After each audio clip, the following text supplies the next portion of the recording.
Continuaremos ahora el programa con la doctora Alejandra Covarrubias Robles, también del Departamento de Biología Molecular de Plantas, quien nos dará la plática titulada Descifrando el papel de la flexibilidad estructural en la respuesta de las plantas al déficit hídrico. Adelante. Muchas gracias, Viviana. Buen día a todos. Me da gusto estar aquí con ustedes para compartirles algunos de los datos que hemos obtenido en este periodo tan difícil de pandemia. Les voy a platicar, este va a ser un problema. Hoy me voy a concentrar principalmente en los esfuerzos que hemos hecho para tratar de descifrar el papel de la flexibilidad estructural de algunas proteínas en la respuesta de las plantas al déficit hídrico. Y no quiero empezar sin antes agradecer y reconocer el esfuerzo de nuestro consorcio, de todos los integrantes de este consorcio. Por supuesto, a Pepe por su siempre buen ánimo y a todos los demás por por resistir y no dejarse vencer en este periodo tan difícil. Así que muchas gracias a todos ellos.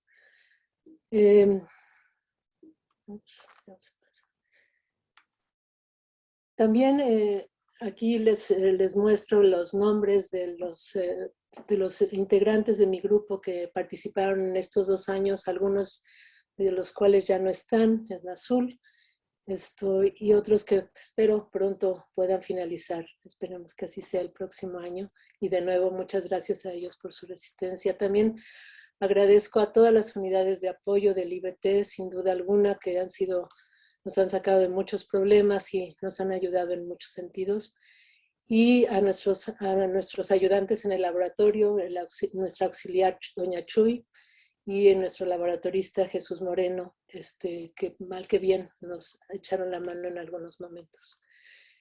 Y sin duda alguna también a todos nuestros colaboradores en los diferentes proyectos que hemos realizado en este periodo, que enumero aquí, no voy a decir todos los nombres por cuestiones de tiempo, pero a todos ellos les agradezco sus enseñanzas, su apoyo y el habernos sacado de algunos problemas durante el desarrollo de algunos de estos proyectos así también.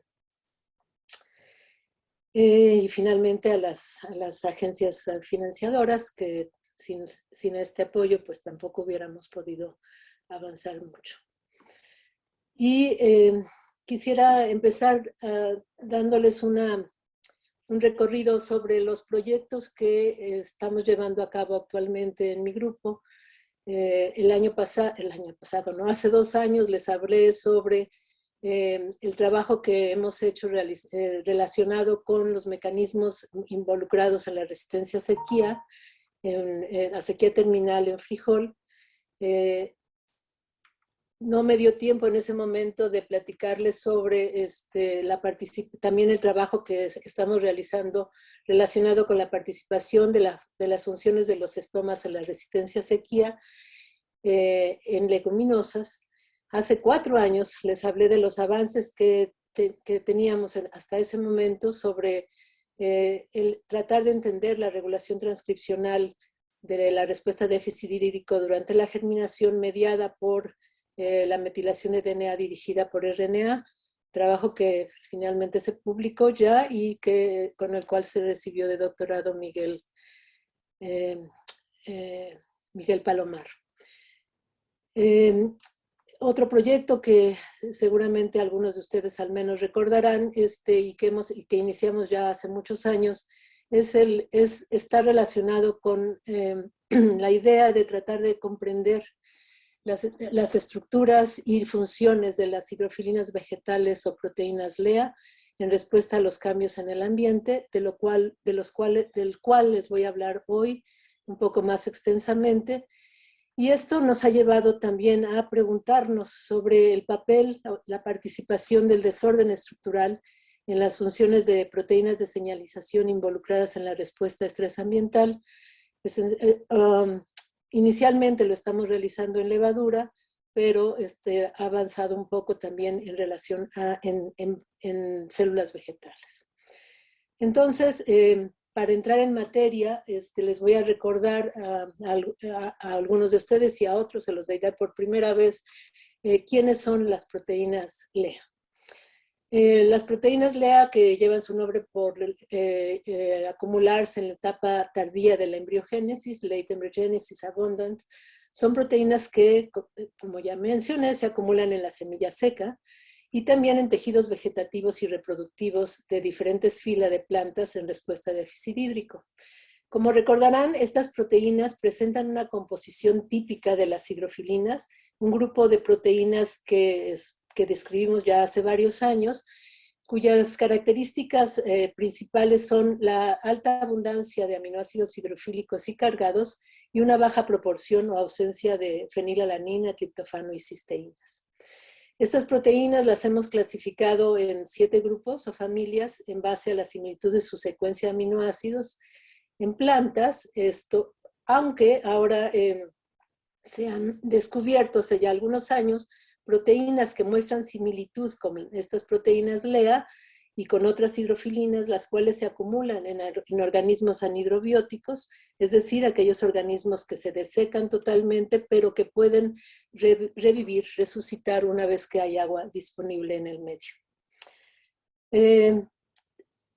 Estas proteínas tienen sus propiedades fisicoquímicas, les confieren esta flexibilidad estructural que han llevado a clasificarlas como proteínas intrínsecamente desordenadas, a mí me gusta más decir intrínsecamente flexibles, de tal forma que si vemos en esta gráfica vemos cómo proteínas LEA de los diferentes grupos muestran diferentes grados de desorden, algunas más ordenadas, que son las proteínas que de hecho se conocen como LEAs atípicas, y las LEAs típicas que muestran porcentajes de desorden en un rango determinado hasta tener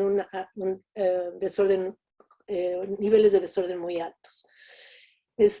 Cabe mencionar aquí que cuando me refiero a una proteína intrínsecamente desordenada o flexible, es aquella proteína, como se ve en el panel de la derecha, que es capaz de adquirir o de adoptar diferentes estructuras en un momento determinado o en un medio definido. Lo cual les da esta flexibilidad estructural. Y como sucede para muchas otras proteínas desordenadas, esta flexibilidad estructural les permite a su vez relacionar funciones diversas y se ha hipotetizado entre estos grupos nosotros que estas funciones diversas y estas estructuras diversas les permiten realizar diferentes funciones dependiendo del ambiente, como van a ver en un momento dado. Entre los diferentes grupos de las proteínas LEA, nosotros nos hemos concentrado principalmente en estos 2 grupos, el de Arabidopsis thaliana, por la misma facilidad de Arabidopsis, como saben, como modelo experimental, en plantas, grupos que tienen la ventaja de ser grupos con un pequeño número de miembros, el grupo 4 y el grupo 6, que presentan 3 miembros, cada uno de ellos en el genoma de Arabidopsis. Y entonces a estos grupos son a los que hoy me voy a referir.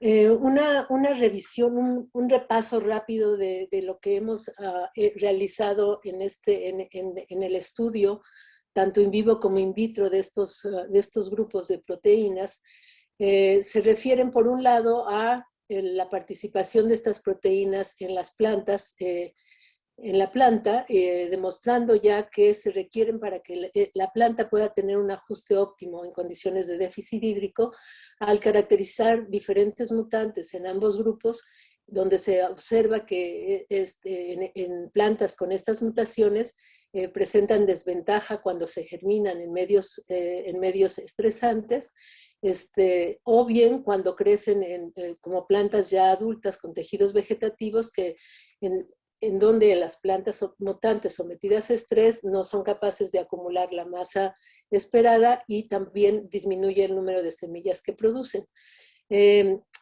En el caso del grupo 6 hemos demostrado que mutantes en uno de sus genes tienen fenotipo en raíz, particularmente presentan un menor número de raíces laterales y interesantemente también presentan fenotipo en cuanto a la longevidad de la semilla o el vigor de la semilla, mostrando que las mutantes presentan menor longevidad o menor vigor conforme pasa el tiempo de almacenaje. En lo que se refiere a los ensayos in vitro, a su función in vitro, hace ya muchos años demostramos que estas proteínas son capaces de prevenir la desnaturalización o inactivación de enzimas blanco, como la LDH y otras, esto tanto en condiciones de deshidratación parcial como de congelamiento-descongelamiento, que no muestro aquí. Ambas condiciones, como podrán imaginarse, que presentan deficiencia de agua. Entonces,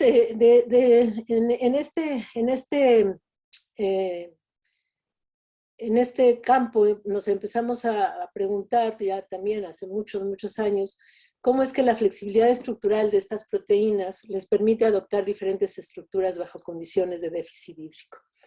Y les he platicado en algunas ocasiones, creo que ya hace varios años, que estas proteínas, en efecto, in vitro, presentan un perfil por dicroísmo circular de proteínas desordenadas, como les muestro aquí si siguen el señalador, tanto para la LEA4 como para las proteínas del grupo 6.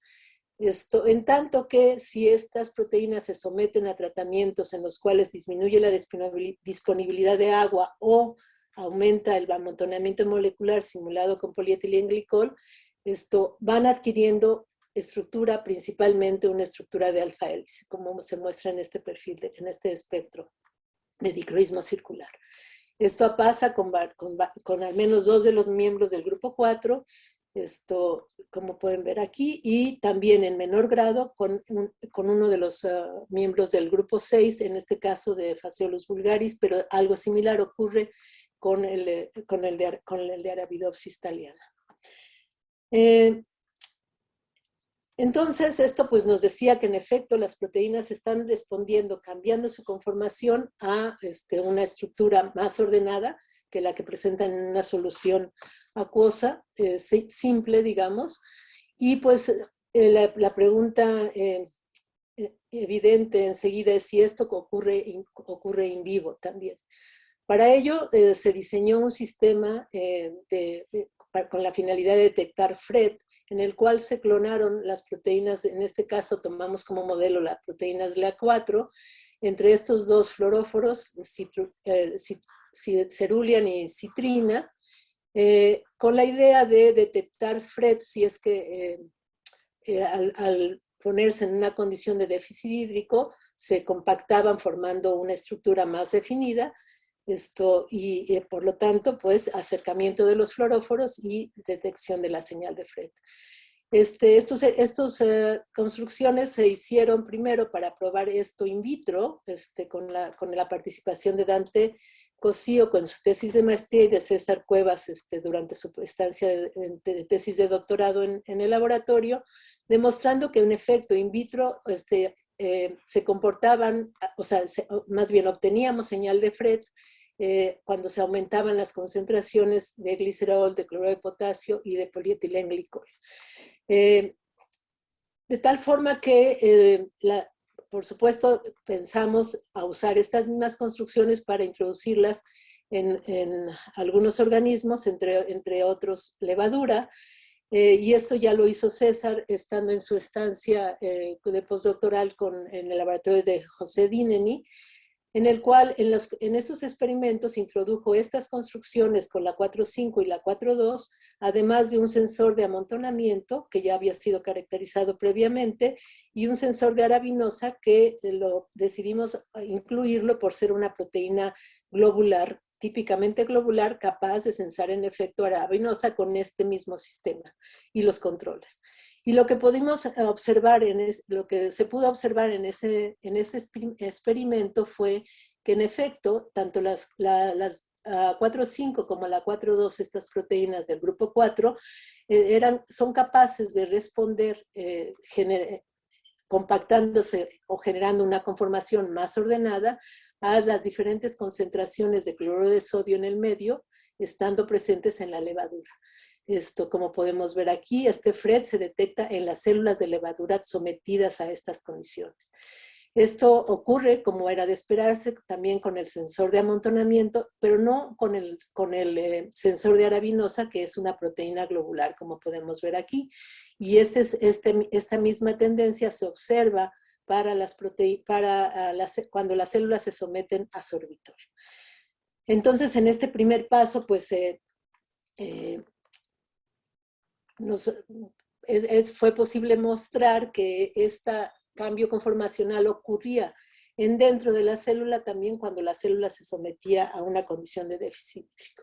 Evidentemente la pregunta es si esto también podría suceder en las células vegetales, para lo cual César introdujo una de las construcciones, bueno, de hecho las dos, pero aquí les muestro los datos de la 4,5, en células vegetales por transformación transitoria, infiltrando agrobacteriums que contenían esta construcción, más bien la construcción que les acabo de enseñar, y cortando discos de hoja de tamaño regular, en todos los casos el mismo tamaño, para someter esos discos de hoja por cierto tiempo a tratamientos con cloruro de sodio o con sorbitol. Y como podemos ver en esta gráfica, cuando los círculos de hoja están en buffer, no hay una diferencia en la señal de FRET que se mide en estos círculos de hoja. Sin embargo, si las hojas se tratan con cloruro de sodio por 80 minutos, podemos ver cómo la señal de FRET aumenta y en sorbitol lo mismo ocurre.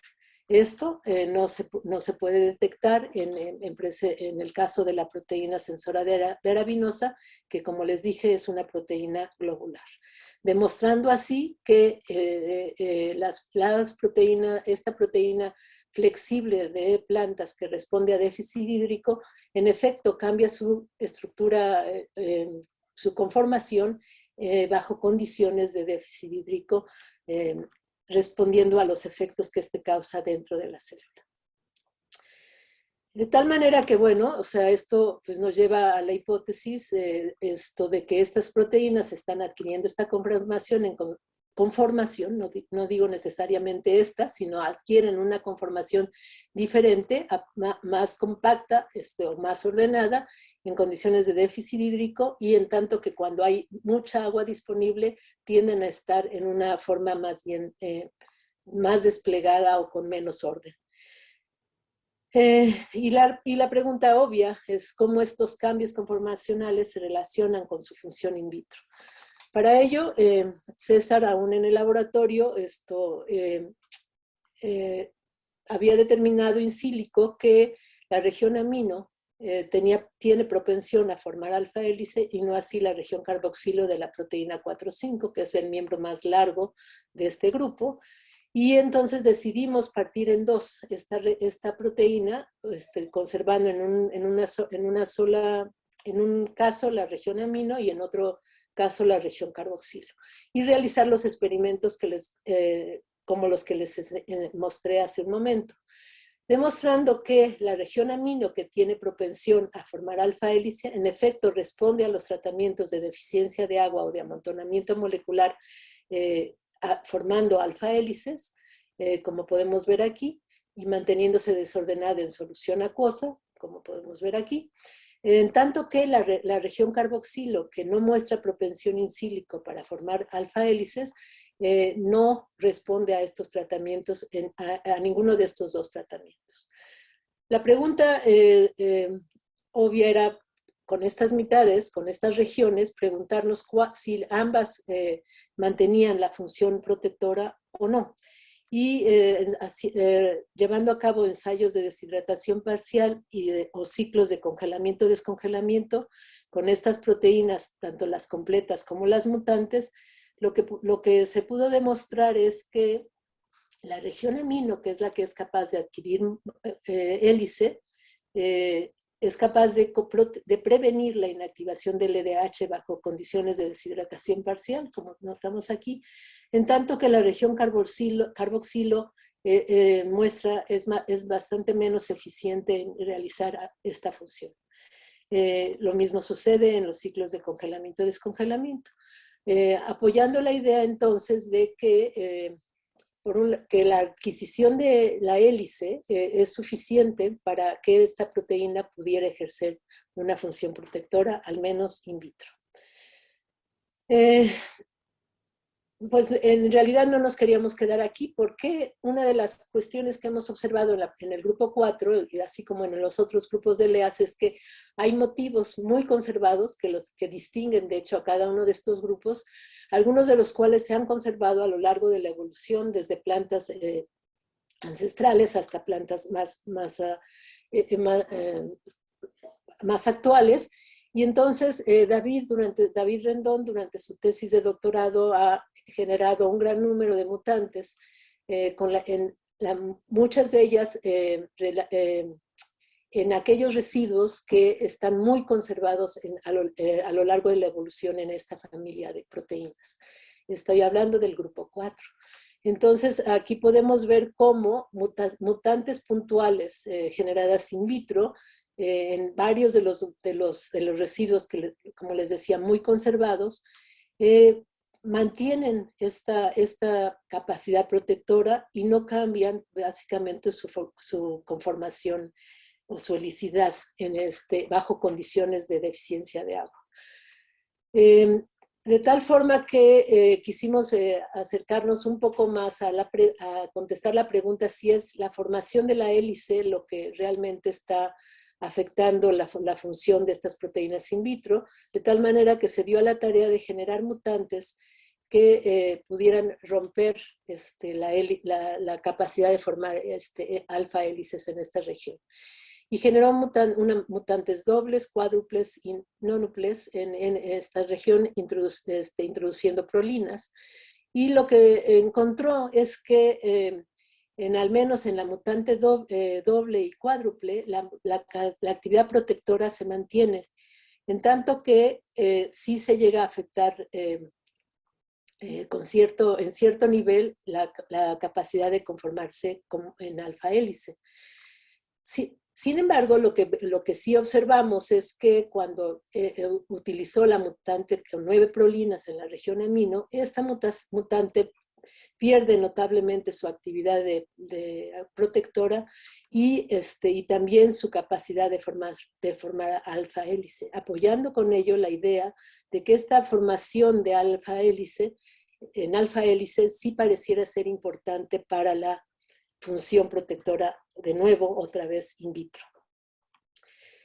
Aquí les enseño los datos un poco más detallados, en donde podemos ver cómo la lisozima, que ha sido nuestro control negativo, es una proteína globular pequeña, no protege en estos ensayos de deshidratación, de congelamiento y descongelamiento.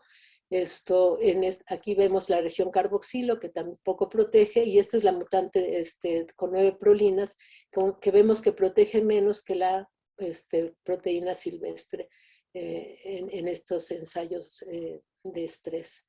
Aquí también les muestro los espectros de dicroísmo circular, en donde vemos la proteína silvestre capaz de formar alfa hélice, la proteína con 4 prolinas que forma en menor proporción alfa hélices bajo los tratamientos de glicerol, y la mutante con 9 prolinas que, como vemos aquí, ya no es capaz de formar hélices en estas condiciones.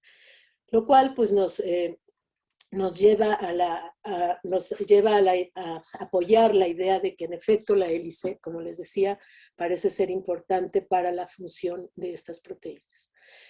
Y también considerando pues esta flexibilidad estructural, la capacidad de cambiar dependiendo del medio, algo que resultó interesante es la idea de que, bueno, más bien la observación de que hace muchos años habíamos visto que una proteína del grupo 6 de frijol era incapaz de proteger en ensayos de deshidratación parcial. como podemos ver aquí, les muestro con el láser aquí, esta proteína no protege, se comporta igual a la enzima sin ninguna adición en comparación con otras proteínas LEA. Sin embargo, INTI, durante su tesis de doctorado, lo que trató de ver es si el ambiente estaba también afectando esta capacidad protectora. Y será un poco aleatorio o serendípico, pero lo que encontró es que si cambiaba el pH de los ensayos de deshidratación o de congelamiento, descongelamiento de 7,5, de hecho probó varios pHs desde 7,5 hasta 8, encontró que cuando aumentaba el pH del medio, ahora la PBLEA, que antes habíamos visto no protegía, ahora es capaz de proteger notablemente respecto a las proteínas control, tanto en deshidratación parcial como en congelamiento, descongelamiento, y no solamente la PBLEA, sino también la TLA6-1, que en condiciones ya muy severas podemos ver cómo es capaz de proteger. Sin embargo, en estas condiciones no hay protección de la LEA4-5, que como les he mostrado varias veces, esta proteína sí protege cuando el buffer del medio tiene pH 7,5. Aunque a la fecha no sabemos realmente cuál es la razón de esto, lo que sí parece estar involucrado es el PI de estas proteínas, dado que las proteínas del grupo 6 presentan un PI más bien ácido, en tanto que las proteínas del grupo 4 presentan un PI más bien básico. Tal forma que con esto podríamos decir que la flexibilidad estructural, sus propiedades físico-químicas particulares y el ambiente en el que se encuentran determinan la actividad protectora de estas proteínas flexibles o desordenadas. Ale, te restan 4 minutos. Perdón, no te oí. Te restan 4 minutos. Ok, gracias. Y las proteínas LEA, otra de las preguntas es si son capaces de formar oligómeros y si esta oligomerización depende del ambiente. Y en esto, pues voy a resumir el trabajo muy intenso de principalmente Sofía Romero, quien ha trabajado en tratar de determinar si esta oligomerización existe. Y lo que ha demostrado junto con Laura Castro, Laura Verónica Castro, es que en efecto estas proteínas son capaces de oligomerizar. Y muy probablemente esta oligomerización, no me va a dar tiempo de mostrarles los datos, sí también depende del medio porque somos capaces de determinar la formación de dímeros con el sistema de complementación de fluorescencia BIF en células de tabaco de nicotina bentamiana, tanto para el grupo 6 como para el grupo 4, pero en vitro, en el caso de la proteína LEA4, ha sido muy difícil de determinar evidentemente que es capaz de formar oligómeros, al menos en solución acuosa, sugiriendo nuevamente que esta formación de oligómeros también depende de la disponibilidad de agua y o del amontonamiento molecular dentro de la célula. Algo que hizo César, que deriva un poco de esta capacidad de asociarse entre sí estas proteínas es preguntarnos si estas proteínas eran capaces de formar condensados en condiciones de deficiencia de agua, para lo cual hizo ensayos en levaduras, en donde sometió a las levaduras a condiciones de cloruro de sodio, y como vemos en este video, a ver si... bueno, ya no, forman estos condensados que son estos círculos blancos que podemos ver aquí, en tanto que si ahora ponemos esas mismas células en agua, vemos cómo estos condensados o aglomerados o agrupamientos de la proteína LEA van disminuyendo en abundancia. Y si estas mismas células se regresan al cloruro de sodio, de nuevo se vuelven a formar estos condensados, sugiriendo fuertemente que la proteína es capaz de autoasociarse y al momento de autoasociarse bajo condiciones de deficiencia de agua, formar estos agregados o condensados. Muy probablemente también tiene otros datos al respecto por separación de fases. Y finalmente, quisiéramos demostrar o definir o determinar más bien si esta formación de condensados también ocurre en vivo. Y pues no les voy a presentar todo el trabajo y el esfuerzo que ha hecho Coral respecto a la localización de esta proteína durante diferentes etapas de desarrollo en la planta, la localización tisular y subcelular, pero aquí les muestro algunas de las líneas que Coral ha caracterizado, en donde podemos ver que se pueden definir algunos patrones punteados, ¿no?, de esta proteína para algunas de las líneas, en embriones prácticamente secos que han sido embebidos por unas cuantas horas en agua, y particularmente en las células de epidermis del hipocotilo de estos embriones. Entonces, en esta imagen podemos ver un poco más, con mayor acercamiento, las posibles formación de condensados, que no sabemos todavía si realmente lo son, pero estamos tras ello estaremos tras ello en estos próximos años. Y finalmente el mensaje que les quisiera dejar hoy para reflexión es que, por un lado, ya les dije, las proteínas LEA se requieren para una tolerancia óptima a condiciones de déficit hídrico, que las condiciones que prevalecen durante déficit hídrico promueven cambios conformacionales de estas proteínas in vivo e in vitro, que estas proteínas pueden formar oligómeros, un fenómeno que posiblemente depende de las condiciones ambientales, y la detección in vivo de estos ensambles sugiere que están involucradas en su función. Aquí me faltó decir, obviamente, que también son capaces de formar condensados por separación de fases líquido-líquido. Y finalmente, esto nos ha llevado a la propuesta de que el ambiente y las propiedades físico-químicas modulan la flexibilidad estructural de estas proteínas LEA, su estructura y con ello su función. Y pues con ello termino. Gracias por su atención y estaré atenta de las preguntas que pudieran tener. Gracias. Muchas gracias, Ale. Doctor Dubrovsky, Joseph, por favor, adelante. Muchas gracias, Alejandro, muy interesante. Y yo tengo una pregunta quizás relacionada con algunos experimentos que ha hecho muchos años atrás, hablando de hidratación y deshidratación de las semillas, pero de varias veces.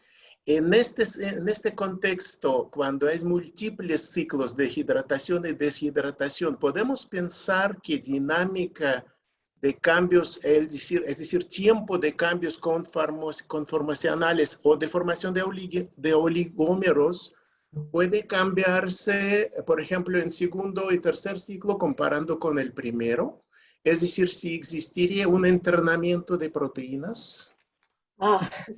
Sí, yo creo que, bueno, hablando de la semilla, vamos a ver, depende de qué tanto tiempo dejes hidratando a la semilla, o al embrión, ¿no? Porque una de las cuestiones aquí es que mientras no haya suficiente agua, el amontonamiento celular es altísimo, ¿no? Y para que se vaya diluyendo esto, pues tiene que ocurrir un tiempo relativamente grande. Pero suponiendo que llegues a una situación en donde el agua ya es abundante, digamos, y la proteína sigue presente, yo creo que sí puedes tener una especie de entrenamiento en el cual la proteína está cambiando, ¿no?, su estructura a estas condiciones. Si regresa la situación de deshidratación, esta proteína vuelve a adoptar otra estructura y de esta manera podría estar interaccionando con diferentes blancos, evidentemente, ¿no? Que eso es algo que ya no mencioné en nuestro modelo, pero que esto también lo hemos considerado. Y de esa manera, pues proteger. Sí, una de las cuestiones es que cuando está formando condensados, si es que forman condensados en el embrión, pues podrían proteger de otra forma, ¿no? Podrían, formando estos condensados en asociación con otras proteínas, evitar, por ejemplo, la degradación de algunas proteínas que pudieran llegar a sufrir cuando hay condiciones de estrés. Sí, pero quizás mi pregunta pobremente expliqué, pero yo quiero saber en tiempo de cambios conformacionales o de formación de oligómeros. ¿Podría cambiarse en cada ciclo sucesivo? En tiempos, no lo sé. No, es muy difícil no lo sé. Es muy difícil de contestar. Muchas gracias. Sí. Gracias. El doctor Cárdenas, por favor. Adelante, Luis. Muchas gracias, Viviana. Gracias, Ale. Muy bonita tu plática. Oye, Gracias. tengo una pregunta. ¿Todas las LEAs de los diferentes grupos que nos platicaste son citoplásmicas o se pueden encontrar en algunos otros compartimentos? Sí, sí, esto es justamente de lo que el Coral está haciendo, pero sí hemos avanzado en al menos algunos aspectos. En el caso de la LEA del grupo 6, ya sabemos que está en núcleo y está en citosol. Eso es lo que se ve en las imágenes, ¿verdad? Ajá, esos datos los publicamos ya hace mucho tiempo. En el caso de la LEA 4, también está en núcleo y está abundantemente en núcleo aparentemente. Y ahora estamos todavía en la problemática tratando de resolver si la proteína podría estar en el embrión, en retículo endoplásmico, o también en citosol y retículo endoplásmico, o solamente en uno de los dos. Esto es algo que todavía no lo hemos logrado dilucidar, pero estamos en ello. En embrión seco es muy difícil ver la localización por esta cuestión de amontonamiento que hay en los organelos, pero estamos en ello. Oye, Ale, Sí, dime. gracias.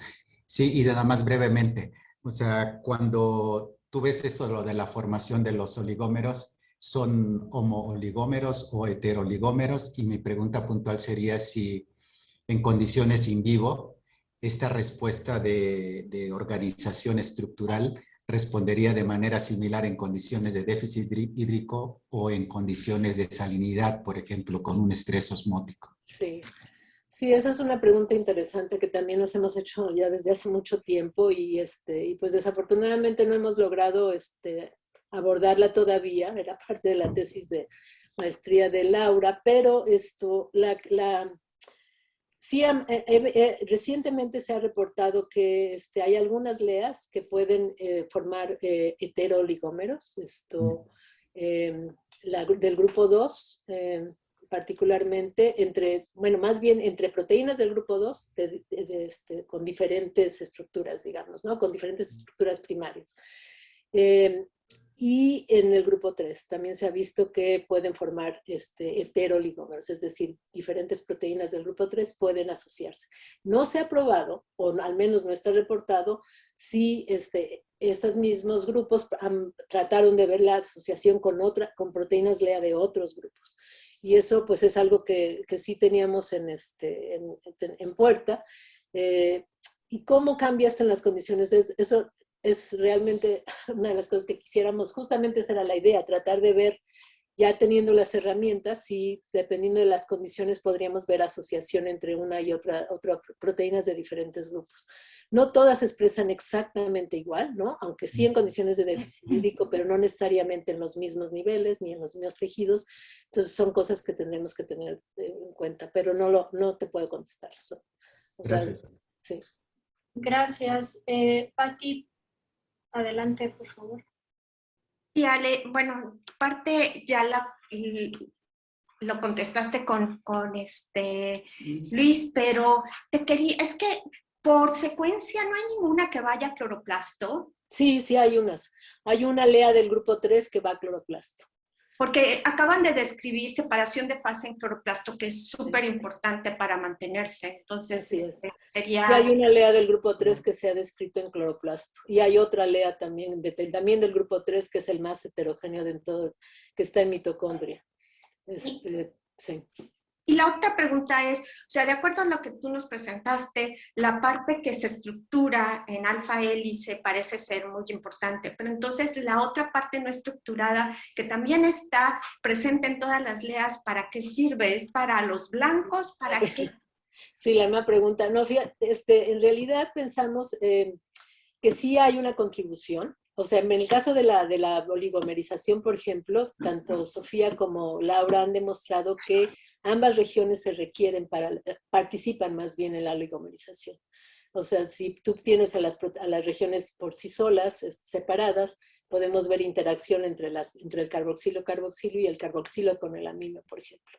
Y entonces pareciera que en la oligomerización sí participan. En cuanto a la función, si uno analiza con los datos con un poco más de detalle y en reproducciones múltiples, David ha encontrado que la región amino, que es la que se se estructura, parece que no muestra exactamente la misma actividad que la proteína completa. En realidad es un poquito menos activa y eso pues nos habla que a lo mejor el carboxilo también pudiera tener esta flexibilidad estructural suficiente para interaccionar con sus blancos. Hay que recordar que estos ensayos los hemos hecho con proteínas reporteras que no son de plantas, ¿no? Entonces es como ocurre con otras chaperonas moleculares, por lo que pensamos es que la proteína que pudiera ser que el carboxilo tuviera una mayor participación cuando estuviéramos trabajando ya con blancos de la planta. Y eso pues es algo que todavía está en el tintero. Gracias. Gracias. Bueno, aquí terminaríamos, pero bueno, si quieren, como es la última sesión, podríamos contestar las preguntas. Sí, gracias. Hay dos preguntas más. Seguiría Adán, doctor Adán Guerrero. Hola, Ale, qué gusto escucharte. Oye, una pregunta sobre fisiología celular.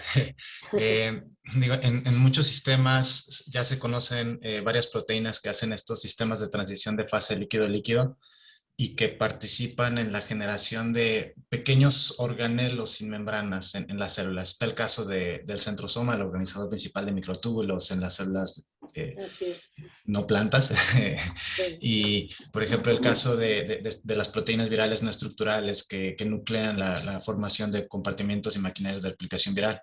Entonces, me pregunto si las proteínas LEA pueden tener un papel más allá que de protección, sino de formación de compartimientos subcelulares nanoscópicos que coordinan funciones celulares. Esa es una pregunta. Y el otro comentario es que de los datos de coral que mostraste, es posible hacer microscopía superresolución directamente en ellos y evaluar escalas nanoscópicas. Entonces, si gustan, les podemos apoyar con eso. Por supuesto, eso es lo que tengo muy pendiente, Adán. Muchísimas gracias. Sí, en efecto, te vamos a buscar, no lo dudes. Respecto a la primera, pues mira, la mayor parte de estas proteínas, no todas, de nuevo, se inducen en condiciones de estrés, ¿no? Por ejemplo, las dos de las que les platiqué, bueno, más bien la LEA4 solamente está cuando hay condiciones de estrés en forma abundante. La formación de condensado la hemos observado cuando hay proteínas en un alto nivel. Por otro lado, en el caso de la LEA6, sí se expresan durante el desarrollo. Esto también ya lo publicamos hace tiempo. Y parece que está muy asociada a condiciones de deficiencia de agua que no necesariamente tienen que ser estrés, ¿no? Como tal, sino que ocurren durante el desarrollo de la planta. El que las proteínas estas pudieran actuar coordinando funciones, pues es una idea muy antojable, ¿no? Porque ciertamente se ha visto que hay fenotipos en el desarrollo de estas proteínas, como ya vimos, bueno, no les enseñé los datos en detalle, pero esta proteína afecta el desarrollo de las raíces laterales mutantes en la proteína LEA6, afecta el desarrollo de la raíz, mostrando menor número de raíces laterales. Entonces, sí pudiera ser perfectamente que estuvieran coordinando el desarrollo de la planta en condiciones de estrés, lo cual es una idea que no debemos olvidar. O sea, la respuesta a estrés siempre va a estar relacionada con modular el desarrollo y crecimiento de la planta, ¿no? Entonces, pues sí me gusta la idea. Sí. Gracias. Y bueno, la última pregunta del doctor Darson. Adelante, doctor. Muy interesante, Ale. Muchas gracias. A lo mejor lo dijiste y a mí se me pasó. Sí. ¿Han hecho controles con proteínas de tamaño equivalente que tienen la flexibilidad equivalente a las LEAs y ver que esas proteínas no tienen las propiedades que manifiestan las LEAs? Tú dices para los ensayos de in vitro, por ejemplo, Sí. Para los ensayos, en cuanto a su capacidad de proteger. Sí, exacto. Para los ensayos in vitro, en algún momento hace mucho usamos una proteína, más bien un péptido que es un repetido de lisinas, ¿no? Que sabíamos que es desordenado y estaba abierto, básicamente desplegado. Y ese polipéptido no es capaz de proteger. Sin embargo, no hemos usado una variedad amplia, ¿no?, de proteínas desordenadas que pudieran tener esta capacidad protectora. Se ha ¿cómo se llama? Elucubrado mucho sobre la posibilidad de que varias proteínas desordenadas pudieran tener esta capacidad protectora, porque existe un modelo en el cual de protección en el cual se propone que las proteínas LEA, por estas características de tener altos niveles de aminoácidos de residuos cargados, pues pueden proteger asociándose a través de fuerzas electrostáticas alrededor de los residuos cargados de las proteínas blanco, ¿no? Y formando de esta manera una especie de escudo. Y pues hay evidencias a favor y hay evidencias en contra, ¿no? O sea, nosotros pensamos que es más bien por reconocimiento electrostático entre las cargas y interaccionando con sus proteínas en regiones que se empiezan a desordenar, y en el caso del otro modelo, pues implica esta cuestión de cubrir. No, ahorita no recuerdo bien, pero sí creo que hay un reporte en el cual prueban otra proteína desordenada y estas no protegen.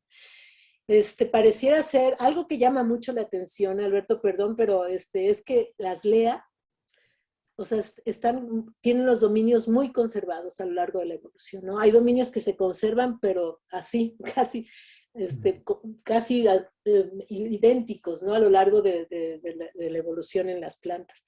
Sugiriendo entonces que no nada más es la carga per se de los residuos o la presencia de estos residuos expuestos, sino también otras características que bien pudiera ser la capacidad de conformarse de diferentes maneras con sus blancos. Pero a mí me parece que esta idea de poder probar diversos proteínas desordenadas o péptidos desordenados podría ayudar a dilucidar qué tanto las cargas pueden participar en este proceso de protección y qué tanto no. O sea, yo quizá pensé que uno podría hacer una pregunta en cuanto a si hay secuencias compartidas que tienen flexibilidades equivalentes que podrían ser una de las características compartidas entre estas proteínas que tienen esa capacidad. Sí, eso es algo que, eso es un análisis que de hecho queríamos hacer desde que describimos las hidrofilinas, porque nos dimos cuenta de que pues muchas proteínas con estas propiedades son capaces de proteger, ¿no? Y de hecho mutantes en levadura de hidrofilinas, que no son LEAs, o sea, se ha demostrado que no nada más nosotros, sino otros grupos que cuando no están, presentan fenotipo las levaduras de sensibilidad a déficit hídrico. Entonces, pudiera ser interesante tratar de diseñar péptidos, ¿no?, que compartieran con algunas de estas LEAs la capacidad de protección. Me parece que necesito un bioinformático muy bueno para tratar de hacer ese análisis, porque hay una gran diversidad en estas proteínas desordenadas, ¿no? Y entonces, sí sería muy útil tener un buen bioinformático para que pudiéramos tener una visión más amplia y hacer justamente lo que tú mencionas, que de hecho es una idea que César Cuevas está trabajando, no necesariamente así, pero sí tratando de buscar regiones desordenadas que pudieran actuar, en este caso, como sensores del déficit hídrico, no tanto como protectores, sino como sensores, que esa es otra cuestión, ¿no?, que también se está percibiendo. Pero sí, muchas gracias, porque sí es algo que no se me debe olvidar. Gracias a ti. A ti. Bueno, pues muchas gracias a todos. Muchas gracias, Alejandra. Muy Gracias. Creo que siempre nos falta tiempo, ¿no? Lo más interesante siempre son las preguntas, y con esto de que tienes que llevar el tiempo, bueno, ya te di un poco de preferencia, pero bueno. Gracias. Los esperamos a todos mañana. Las sesiones empiezan mañana a las 9. Faltaron 2 videos de estudiantes que ganaron de licenciatura, y esos se van a pasar mañana durante el receso. Les agradecemos mucho. No sé si José Luis quieras decir algo más para concluir. No, muy bien. Lo que dijiste, Viviana, muchas gracias. También por tu participación, por mantenernos a raya lo más posible, aunque no queramos, ¿no? Y sí, nos vemos mañana todos a las 9. Mañana sí empezamos a las 9.